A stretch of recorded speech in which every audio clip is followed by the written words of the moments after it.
The candles burned low in a palace that no longer felt alive. Long corridors stretched in silence, heavy with secrets. No one dared to speak aloud. Behind closed doors, whispers moved faster than footsteps, carrying rumors of weakness, of failure, of something deeply wrong. Servants avoided eye contact, nobles forced polite smiles, and yet everyone knew the truth was already unraveling.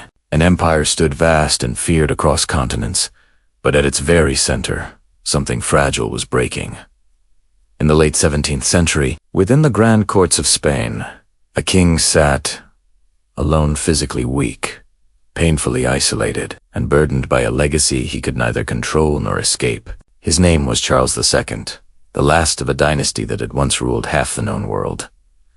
He could not produce an heir, he could barely rule, and yet his existence was the final thread holding together one of Europe's most powerful empires. Does a family rise to such unimaginable power only to collapse from within its own bloodline? And what happens when ambition, control, and legacy come at a cost no one can undo? Long before crowns and empires, before palaces echoed with royal commands, the Habsburg name belonged to a modest hilltop stronghold in what is now modern-day Switzerland. Around the early 11th century, a nobleman named Radbot of Kletko ordered the construction of Habsburg Castle, a fortress meant not for grandeur, but for survival. It stood as a symbol of ambition, though at the time, that ambition was still small and uncertain.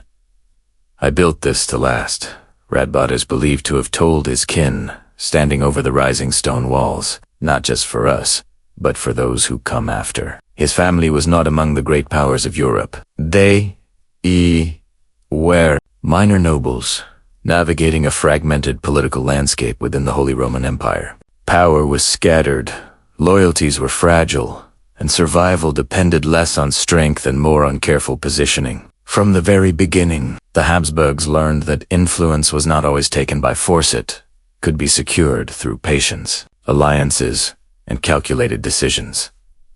"We cannot fight like kings," one of Radbot's descendants reportedly remarked, "so we must learn to think like them." Their lands were modest, their resources limited, but their mindset was already different. While other noble families sought quick dominance through warfare, the Habsburgs quietly observed, adapted, and endured. They developed a belief that would shape their destiny for centuries. That legacy mattered more than momentary victory. As generations passed, the family slowly extended its influence across nearby regions. Titles were acquired, territories were expanded, and connections were built through sweeping conquests, but through persistence and strategy. Each decision, no matter how small, was made with the future in mind. Yet even in these early years, there were signs of something deeper, a growing obsession with continuity. The idea that power must remain within the family, that bloodlines must be protected at all costs, began to take root. It was not yet dangerous, it was not yet visible, but it was there. And as the Habsburg name quietly rose from obscurity, it carried with it the first seeds of a legacy that would one day shape empires and ultimately destroy them. By the mid-13th century, Habsburg name had grown stronger, but it still lingered on the edges of true power. That changed with one man, Rudolf of Habsburg. Born in 1218, Rudolf was not destined for greatness by birth alone. He inherited modest lands and a family reputation, built on patience rather than dominance. But unlike his predecessors, Rudolf understood something critical. Opportunity did not come often, and when it did, it had to be seized without hesitation. "They think we are too small," Rudolf reportedly told a close advisor. "That is exactly why they will not see us coming." In 1273, a moment arrived that would alter the course of the Habsburg Dynasty forever. The throne of the Holy Roman Empire stood vacant, and the princes were divided. Powerful candidates threatened to dominate the balance of power, so the electors made a calculated decision. They chose Rudolf, a relatively lesser noble, believing he would be easier to control. They were wrong. Rudolf did not intend to be a placeholder king. From the moment he was crowned king of the Romans, he began consolidating authority with quiet precision. His first major test came against Ottokar. Segundo Bohemia, one of the most powerful rulers in Central Europe. Ottokar refused to recognize Rudolf's legitimacy and held vast territories, including Austria. "You may wear the crown," Ottokar is said to have declared, "but power is not given by election, it is taken." Rudolf accepted the challenge. The conflict culminated in the Battle of Marchfeld in 1278, one of the largest and most decisive battles of its time. Against the odds, Rudolf's forces defeated Ottokar, securing not only victory but legitimacy. Ottokar was killed on the battlefield, and with his fall, the balance of power shifted dramatically. Austria, once outside Habsburg control, now became the foundation of their future empire. "This is not just a victory," Rudolf told his commanders after the battle. "This is a beginning." With Austria under his rule, Rudolf transformed the Habsburgs from regional nobles into a rising European power. But more importantly, he set a precedent. He demonstrated that the family could step into the highest levels of authority and hold its ground. Yet even as Rudolf expanded his influence through strength, a quieter strategy was beginning to form within the dynasty. War had brought them recognition, but it had also revealed its limits. Battles were costly, uncertain, and often temporary in their gains. "There must be a better way," a member of the family council later remarked. "A way to grow without risking everything." That idea would soon define the Habsburg legacy. The shift from conquest by sword to conquest by marriage. It seemed safer, smarter, more controlled. But in time, it would become something else entirely. Asterisk, the victory at Marchfeld had given the Habsburgs something they had never truly possessed before: momentum. Austria was no longer just another territory. It became the heart of their growing influence, a stable foundation from which they could expand without overreaching. Yet, as the dynasty moved forward, a quiet shift in strategy began to take shape. "War gave us a throne," one Habsburg noble is believed to have said, "but it will not secure it." The real transformation came generations later, with a principle that would define the dynasty for centuries: let others wage war. You happy, Austria merry. It was not just a phrase, it was a philosophy. While other European powers drained themselves in endless conflicts, the Habsburgs chose a different path. They would bind kingdoms not through bloodshed on battlefields, but through bloodlines in marriage. At first, the approach seemed almost too simple. Maximilian, the first, born in 1459, embodied this strategy more clearly than any of his predecessors. In 1477, he married Mary of Burgundy, one of the wealthiest heiresses in Europe. With that single union, the Habsburgs gained control over vast and prosperous territories, including the Netherlands and parts of modern-day Belgium and France's Mariage. A court observer noted at the time, has achieved what armies could not. Maximilian understood the deeper potential of such alliances. It was not just about land, it was about influence, legitimacy, and positioning. By tying the Habsburg name to powerful families across Europe, he ensured that their reach extended far beyond their original borders. But the true scale of the strategy became evident in the next generation. Maximilian's son, Philip of Tan, called Philip the Handsome, married Joanna of Castile in 1496. At the time, it was seen as another strong alliance, but few could have predicted the consequences. Joanna was the daughter of Ferdinand and Isabella, the rulers of Spain, a kingdom that was rapidly becoming a global power. This changes everything. A Spanish noble reportedly whispered upon hearing of the union. Through this marriage, the Habsburgs positioned themselves to inherit Spain, along with its growing empire in the Americas. It was no longer just a European dynasty. They were becoming something far greater. Their son, Charles V, born in 1500, would inherit it all.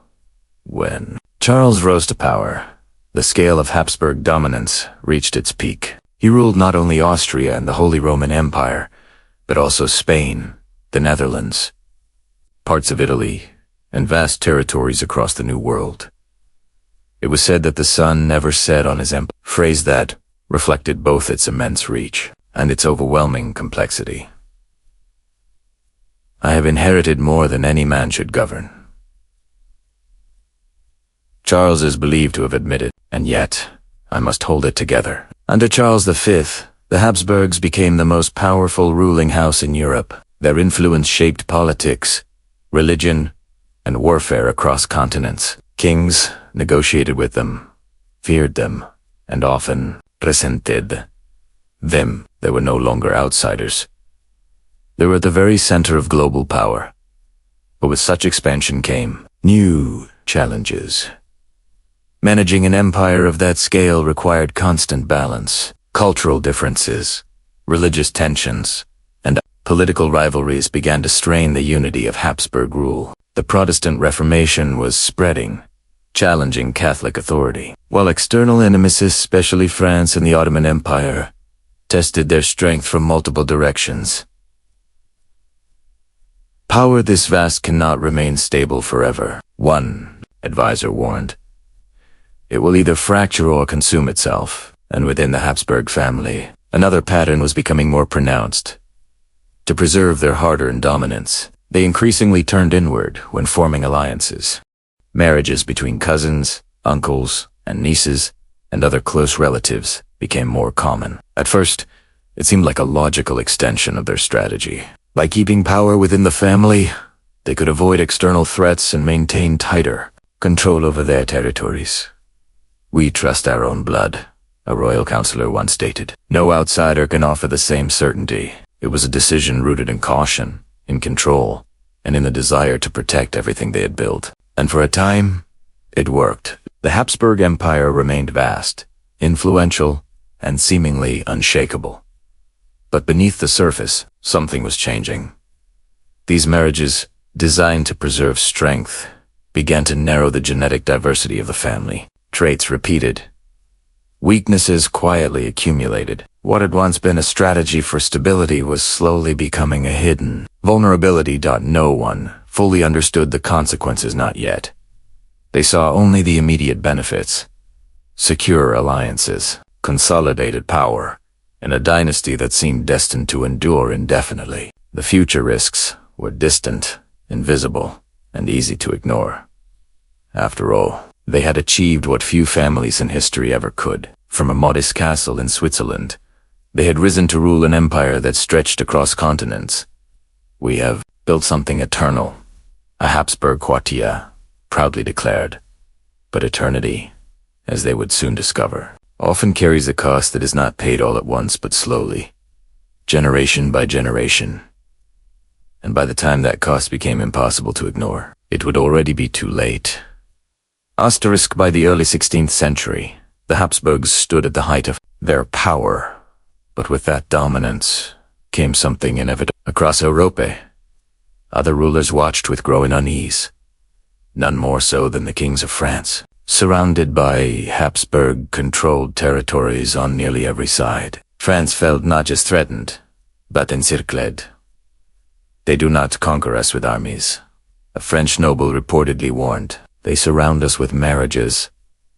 At the center of this tension were two men whose rivalry would shape the future of Europe: Charles V of the Habsburg Dynasty and Francis I of France. Both were ambitious, both were young, and both believed they were destined to lead the continent.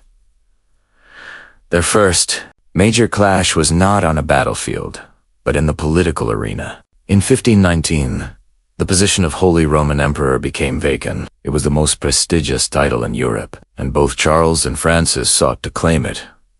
"I will not stand beneath another king." Francis is believed to have declared France answers to no empire. Charles, however, had the advantage not only in wealth, but in influence. Through careful negotiation and substantial financial incentives, he secured the support of the electors. When he was crowned Holy Roman Emperor, Francis did not see it as a political loss.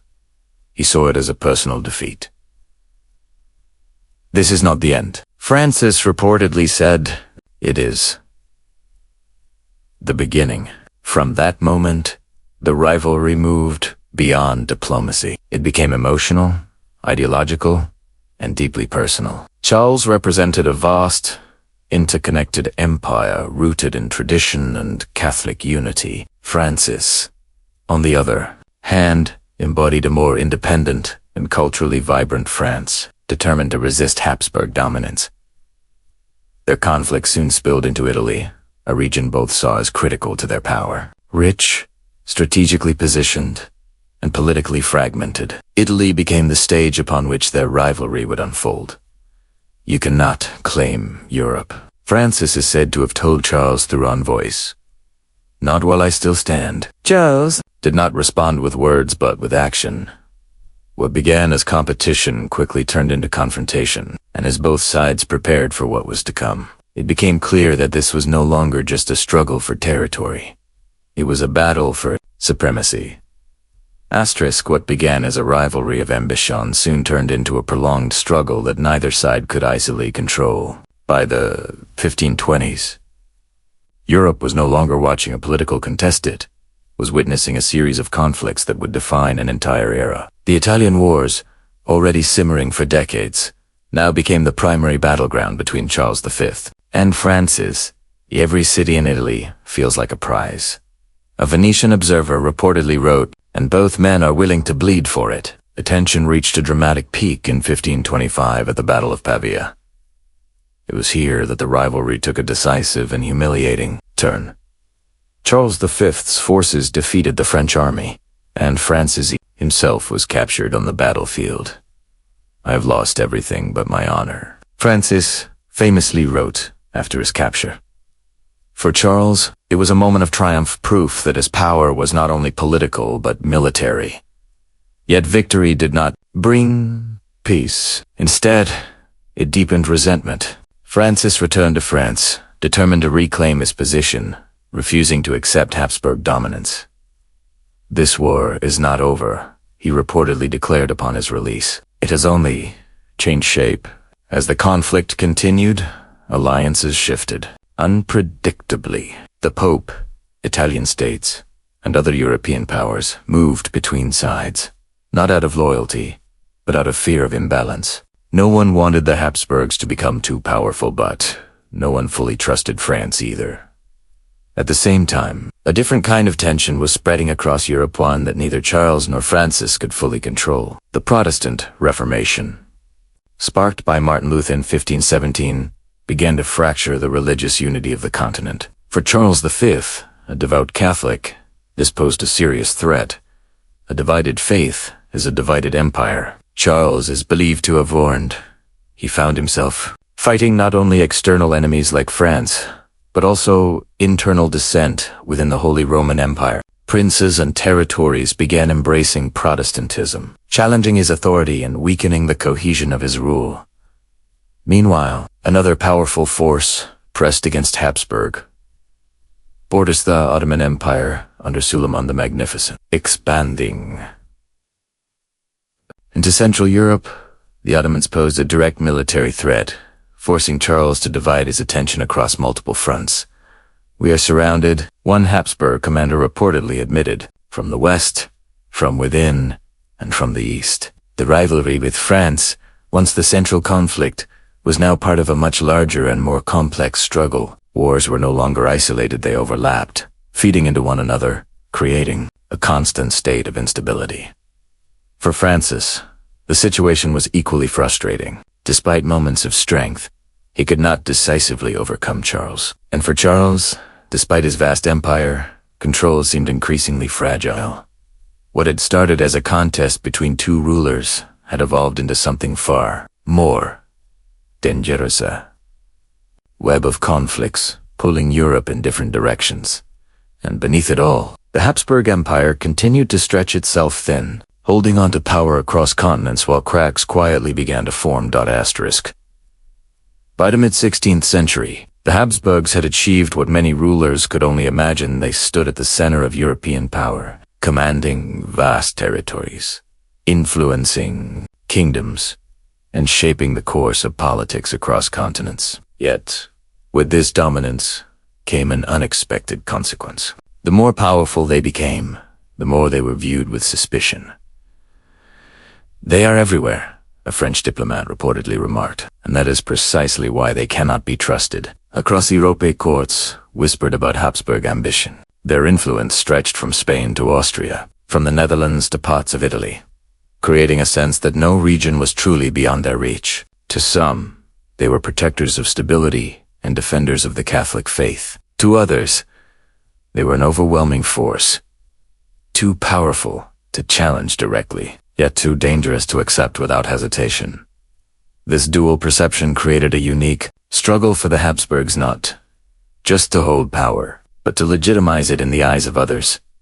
"We rule by right," a Habsburg court official once declared, but even rightful power must be recognized. Recognition, however, did not come. In 1556, Charles V made a decision that would reshape the dynasty. Overwhelmed by the pressures of governing such a vast empire, he abdicated his titles and divided Habsburg lands between two branches of the family. His brother Ferdinand took control of the Austrian territories and the Holy Roman Empire, while his son Philip II inherited Spain and its global empire. At the time, it seemed like a practical solution, a way to maintain control without stretching the dynasty too thin. "This will preserve our strength," one advisor reportedly assured. Two branches, but one legacy. In reality, it marked the beginning of a subtle fragmentation. The Spanish and Austrian Habsburgs developed distinct identities, priorities, and challenges. While they remained connected by blood and shared purpose, their paths began to diverge. Spain focused on maintaining its overseas empire and Catholic dominance, while Austria dealt with the complexities of Central Europe and the ongoing threat of the Ottoman Empire. Despite this division, one principle remained unchanged: the need to keep power within the family. Marriage, once a strategic tool for expansion, became increasingly insular. Instead of forming alliances with distant royal houses, the Habsburgs began to look inward, arranging unions between close relatives to ensure that their vast holdings remained tightly controlled.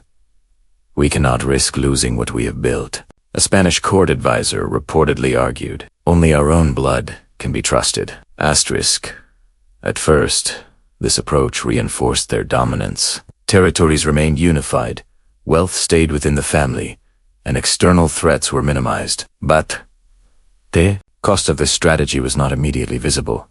Within the royal courts, life became more rigid, more controlled, and more isolated. Members of the Habsburg family were no longer individuals. With personal desires, they were instruments of dynastic survival. "You will marry where the family requires," a royal guardian is said to have told a young Habsburg princess, "not where your heart leads." Personal choice faded. Emotional connections were secondary to political necessity. The weight of expectation grew heavier with each generation, as every marriage carried the responsibility of preserving the dynasty's power. And with each union, the circle grew smaller. Cousins married cousins, uncles married nieces. The bloodline, once expanded through alliances across Europe, began to narrow. Traits both strong and weak were passed down repeatedly, with little variation. No one spoke openly about the consequences. "We are stronger than ever," courtiers insisted, pointing to the vastness of their empire and the stability of their rule. But behind the grandeur of palaces and the formality of court ceremonies, there were quiet signs of strain.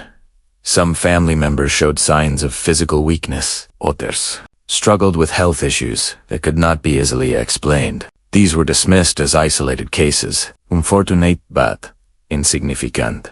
The price of greatness, one noble reportedly said, "dismissively."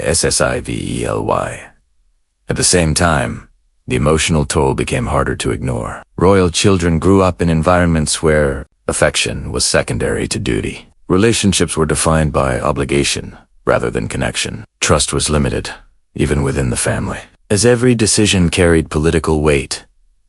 "We are bound together," a Habsburg noblewoman once confided, but not always by choice. Externally, the dynasty maintained its image of strength and legitimacy. They continued to present themselves as the rightful rulers of Europe, defenders of tradition, and guardians of order. Yet privately, the reality was far more complex. They were holding on to power, but at an increasing cost. The rivalry with France, the pressures of religious conflict, and the demands of governing vast territories were already stretching the dynasty thin. Now, their own internal choices were beginning to add another layer of strain, one that was less visible, but far more dangerous. Because this was not a threat that could be fought on a battlefield or negotiated through treaties. It was something that grew quietly, passed from one generation to the next, hidden beneath titles and crowns. And as the Habsburgs continued their battle for acceptance, legitimacy, and dominance, they failed to recognize that the greatest challenge they would ever face was not coming from outside their empire. It was already within it. Asterisk, by the 17th century, the Habsburg Empire still appeared powerful from the outside. Spain controlled vast territories across Europe and the Americas, its wealth fueled by resources flowing in from the New World. Palaces remained grand, ceremonies remained elaborate, and the illusion of strength was carefully maintained. But beneath that surface, something far more fragile was taking shape. For generations, we have protected our blood. A royal advisor reportedly stated, "That is why we still stand."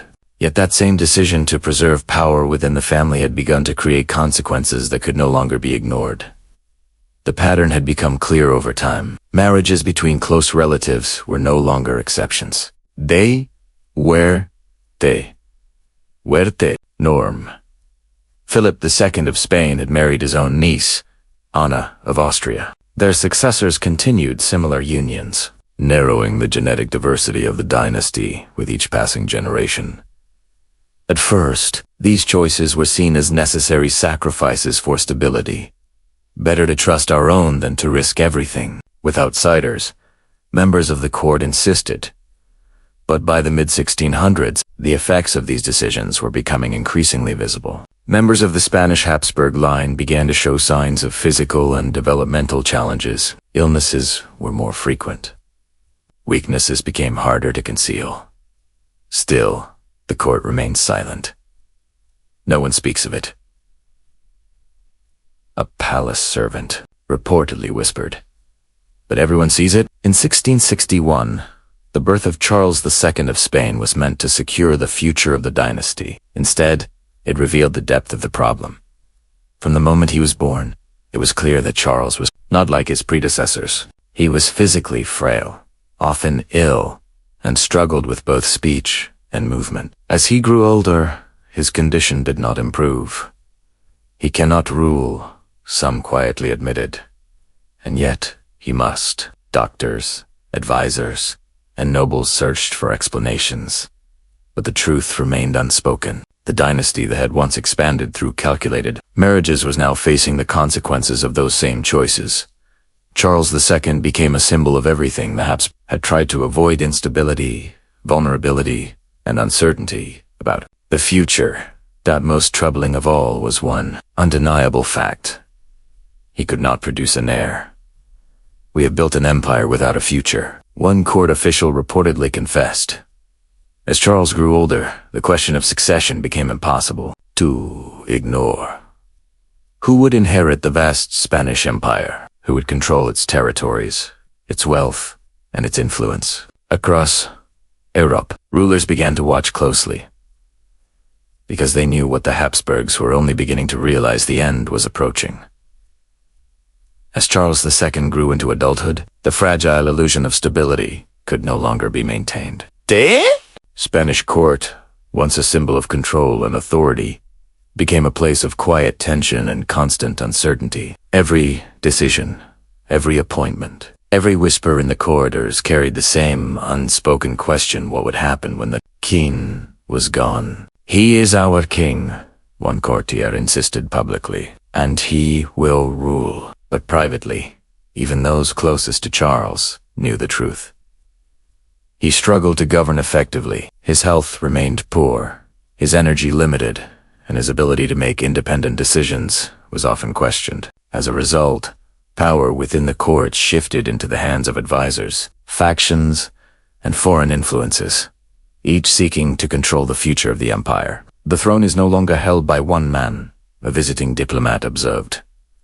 "It is being pulled in every direction." At the center of this struggle was the issue of succession. Charles II had no children, and it became increasingly clear that he never would. This left the vast Spanish Empire stretching across Europe, the Americas, and beyond without a direct heir.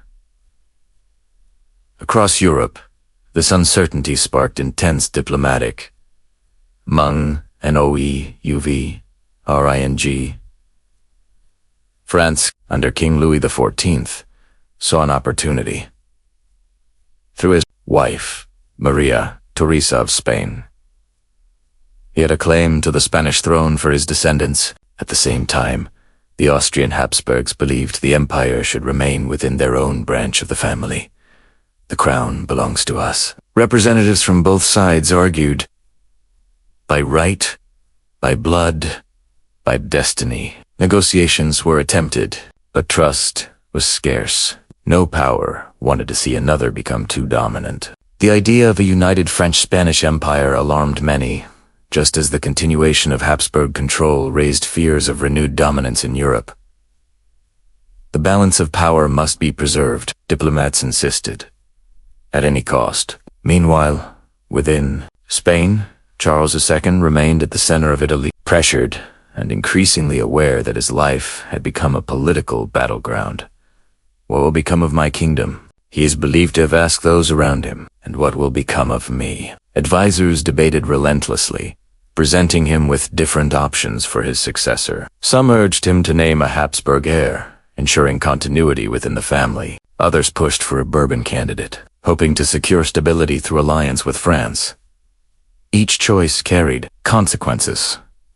To choose one side was to provoke the other. To delay was to invite chaos. This decision will shape the future of Europe, one senior advisor warned. There will be no peace if it is made poorly. As the pressure mounted, it became clear that the fate of the Spanish Empire was no longer solely in the hands of its king. It had become a matter of international concern, a problem that extended far beyond the borders of Spain.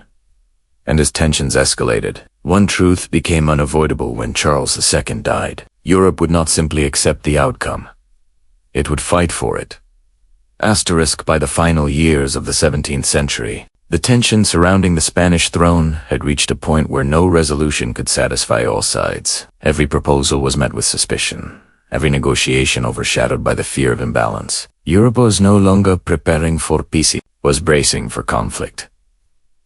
The king's death will not end this, a diplomat reportedly warned. It will begin something far greater. In 1700, that moment arrived. Charles II of Spain, the last of the Spanish Habsburg line, died without leaving an heir. His death marked the end of a dynasty that had once ruled one of the largest empires in history. But instead of bringing closure, it triggered a crisis that would engulf Europe. In his final will, Charles named Philip of Anjou, grandson of Louis XIV of France, as his successor. It was a decision that immediately shifted the balance of power. If Philip inherited the Spanish throne, the possibility of a united French-Spanish empire became real. This cannot be allowed, leaders across Europe declared. No single power can dominate so completely. The reaction was swift. Austria, England, the Dutch Republic, and several other states formed a coalition to oppose the Bourbon claim. They supported an alternative candidate from the Austrian Habsburg line, arguing that the Spanish Empire should remain separate from France. What followed was not a simple dispute, it was the War of the Spanish Succession. Beginning in 1701, battlefields stretched across Europe, from Spain to Italy, from the Low Countries to Central Europe. Armies clashed in a prolonged and devastating conflict. Cities were besieged, alliances were tested, and resources were drained on all sides. This is not just a war for a throne, one commander reportedly said. It is a war for the future of Europe. For over a decade, the conflict raged. Victories and defeats shifted the balance, but no side could achieve a decisive advantage. The war was not only military, it was political, economic, and deeply strategic. Meanwhile, the people within these territories bore the cost. Fields were destroyed, trade was disrupted, and entire regions suffered under the weight of continuous warfare. This is the price of kings, a civilian is believed to have said, and we are the ones who pay it. By 1713, Exhaustion had taken old. No side could continue indefinitely, and negotiations finally began. The result was the Treaty of Utrecht, a series of agreements that would reshape the European balance of power. Philip of Anjou was allowed to remain King of Spain as Philip V, but with strict conditions. He had to renounce any claim to the French throne, ensuring that France and Spain would not unite under a single ruler. The crowns must remain separate. The treaty declared, for the sake of balance. At the same time, Spain lost significant territories. The Austrian Habsburgs gained control of regions in Italy and the Netherlands. Britain secured valuable strategic advantages, including Gibraltar. The Spanish Empire, once vast and dominant, was reduced. Its influence weakened, its power diminished. This is not a victory, one Spanish noble reportedly admitted. It is survival. For the Habsburg Dynasty, the consequences were even more profound. The Spanish branch had ended completely. The carefully maintained bloodline, preserved for generations through strategic marriages, had reached its breaking point, and it had not been external enemies that destroyed it. It had been the very strategy designed to protect it. The repeated intermarriages, once seen as a source of strength, had contributed to the physical and genetic decline that left Charles II unable to continue the line. The dynasty that had once expanded through unity of blood had ultimately been undone by it. This was always coming, a court observer reflected. We just refused to see it. The War of the Spanish Succession marked more than a political shift. It represented a turning point, a moment after which the Habsburgs could never return to their former position. Their dominance had been challenged, their structure altered, and their limits exposed. This was the point of no return. From that moment forward, the idea of a single dynasty controlling vast portions of Europe became increasingly fragile. The balance of power would now be maintained not by one ruling house, but by a system of competing states, each watching the other carefully. And the Habsburgs, though still powerful in Austria, would never again command the same level of control. They unsailed. They had built an empire that stretched across continents. They had shaped the course of European history. But in the end, the greatest threat to their legacy had not come from war, or rivalry, or political opposition. It had come from within their own bloodline. After the War of the Spanish Succession, the Habsburgs were no longer the uncontested force they had once been. The loss of Spain marked the end of an era, and what remained of the dynasty was now centered in Austria. Though still powerful, their position had changed. They were no longer shaping Europe alone. They were part of a system that required constant balance. We have lost much, a Habsburg advisor reportedly admitted, but we have not fallen. The responsibility of rebuilding and stabilizing the dynasty fell to a new generation, most notably Maria Theresa, born in 1717, when her father, Emperor Charles VI, died in 1740. She inherited the Habsburg territories. Under the terms of the Pragmatic Sanction, a decree meant to ensure her right to rule, but not everyone accepted it.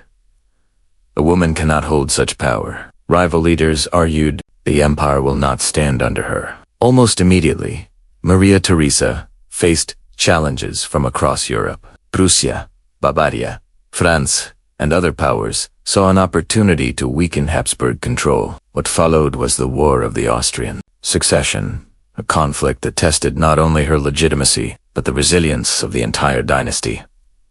I will not surrender what is mine. Maria Theresa is believed to have declared, not without a fight.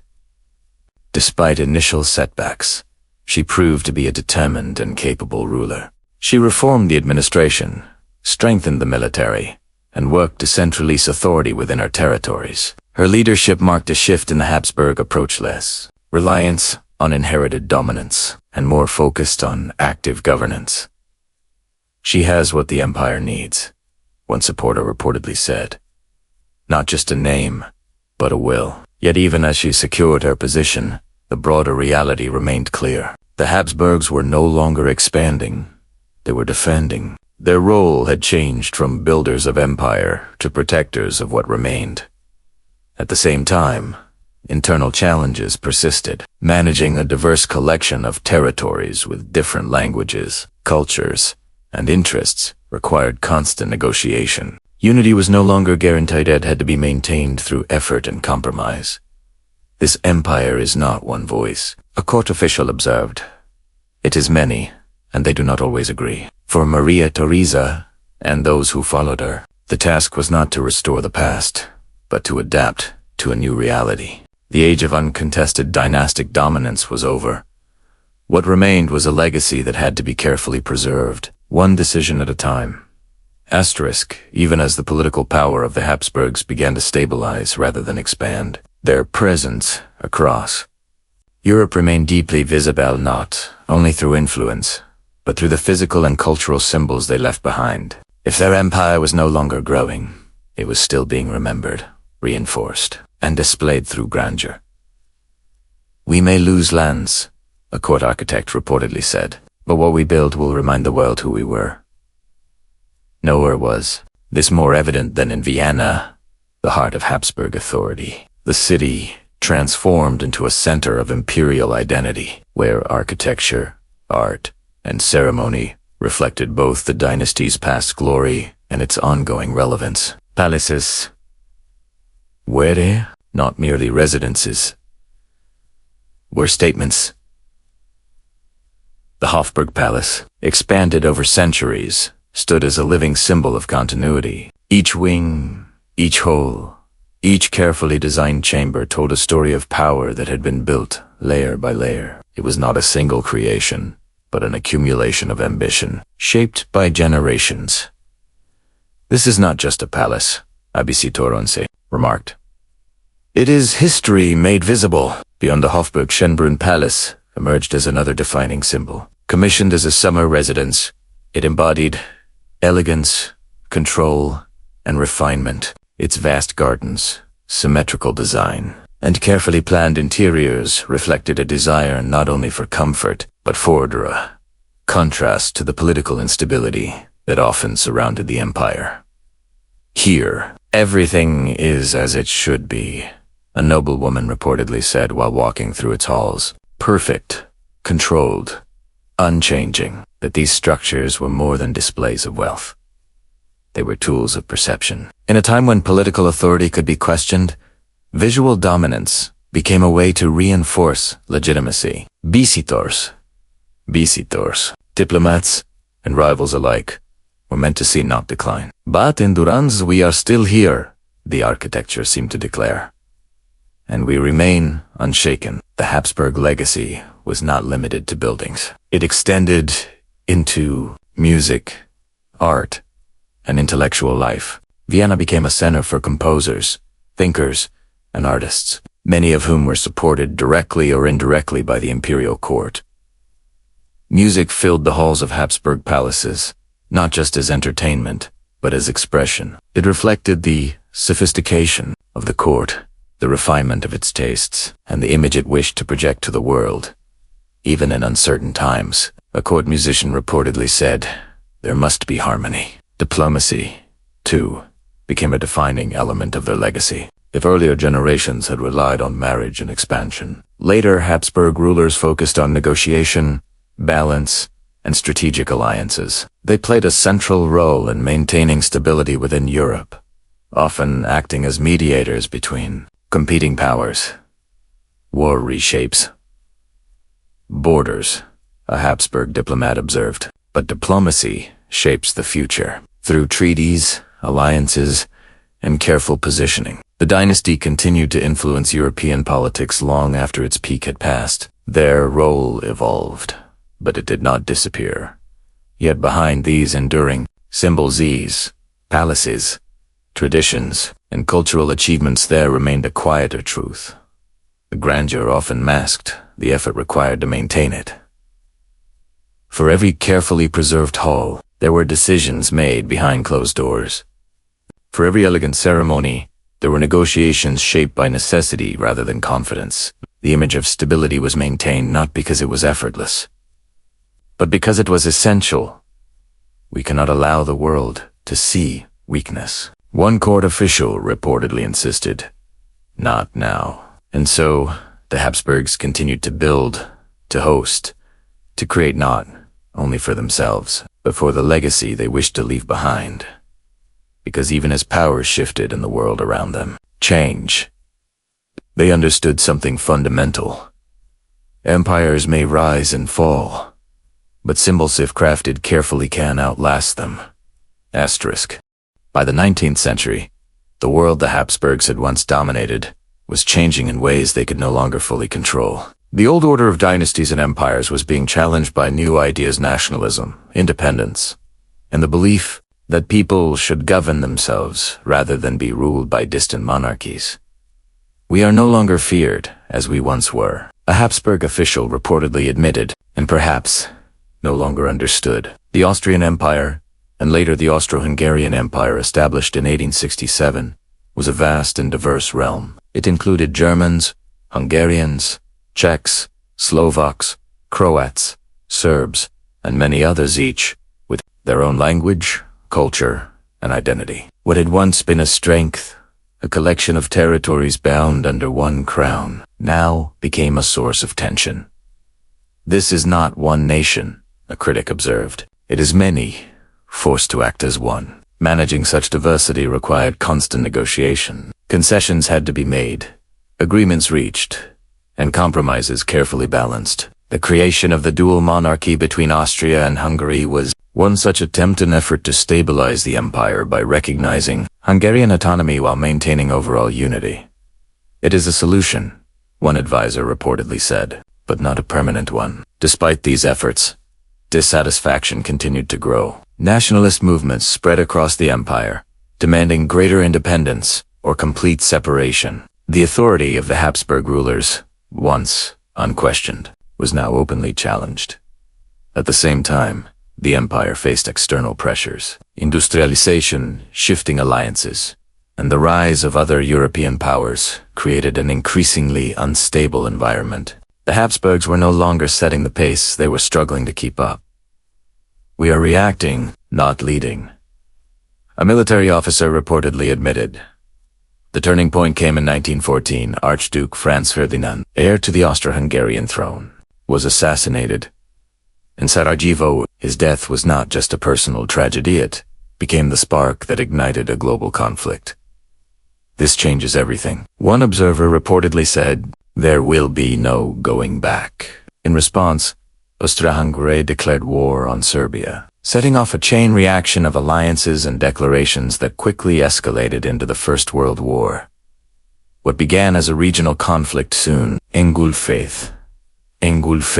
much of the world. For the Habsburg Empire, the war proved devastating. Resources were drained, armies weakened, and internal divisions deepened. As the conflict dragged on, the strain became impossible to sustain. "This war is breaking us," a soldier reportedly wrote, "from the outside and from within." By 1918, the empire could no longer hold together. One by one, its regions declared independence. National movements that had once been contained now surged forward, reshaping the political map of Europe. When the war ended, so too did centuries of Habsburg rule.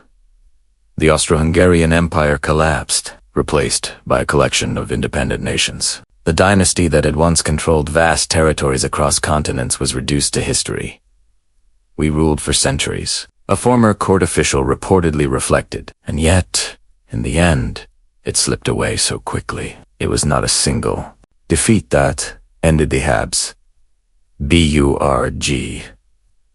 It was the slow accumulation of pressures and internal divisions, external challenges, and a world that had outgrown the structures they had built. Their empire had endured for generations, but no empire, no matter how powerful, is immune to change. Asterisk, the story of the Habsburg Dynasty is not just one of power, it is a story of choices, and the consequences those choices carried across generations. They began as minor nobles, building their future step by step, decision by decision, through patience, strategy, and carefully arranged alliances. They rose to control vast territories, shaping the course of European history for centuries. They mastered the art of power without constant warfare, proving that influence could be built through unity, planning, and vision. We have secured our legacy, they once believed. And for a time, they were right. But the same strategy that gave them strength also carried hidden costs. The decision to keep power within the family, to trust only their own blood, created a legacy that was as fragile as it was strong. Over time, that choice began to limit them not politically at first, but physically, emotionally, and structurally. They gained control of empires, but lost the freedom of individuality. They preserved their name, but weakened their future. They ruled nations, but could not escape the consequences of their own decisions. By the time those consequences became clear, they were no longer avoidable. What the Habsburgs built was extraordinary. Their influence can still be seen in the cities. They shaped the cultures they supported and the history they helped define. But what they lost was just as significant. They lost balance, they lost adaptability, and ultimately, they lost the very continuity they had fought so hard to protect. Because in the end, power and permanence could not exist together without cost. And the Habsburgs paid that cost quietly and completely.